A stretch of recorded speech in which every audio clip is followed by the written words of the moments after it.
Jamen, goddag. Jeg hedder Hebo Jannik. Og jeg vil gerne lige vise, hvordan man kicker en kold stalker. Med noget hæftig tun på. Vi kan starte med at se, den har fået sådan en ordentlig havreløftfilet, der kan suge noget luft. Så har jeg givet den sådan en yasumi knæk, tror jeg på. Og så en 24 mm kammerat. Som I kan se her. Lige kommer med herovre. Så har jeg givet den BCD forlygt her. Så noget pearl, noget white pearl colors. Så har den, jeg skal ikke lige få den samlet helt. For sidste gang jeg var ude at køre på markeren. Men som I kan se her, den er helt kold. Fuldstændig kold.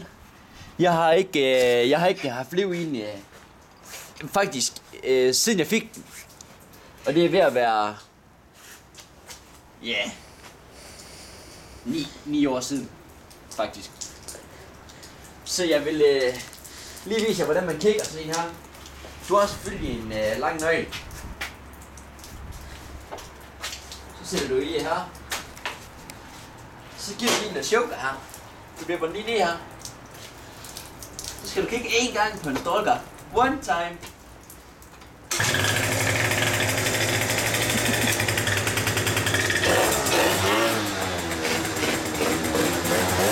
Så kører der kun 30 eller sådan noget.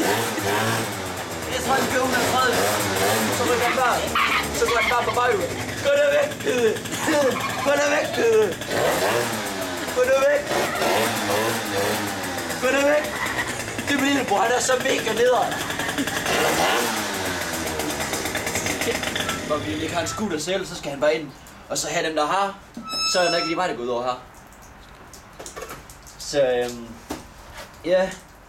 Det var så, hvordan du kigger en stalker, der var fuldstændig isens, fisende kold. Jeg tror, jeg skulle køre noget BMX nu.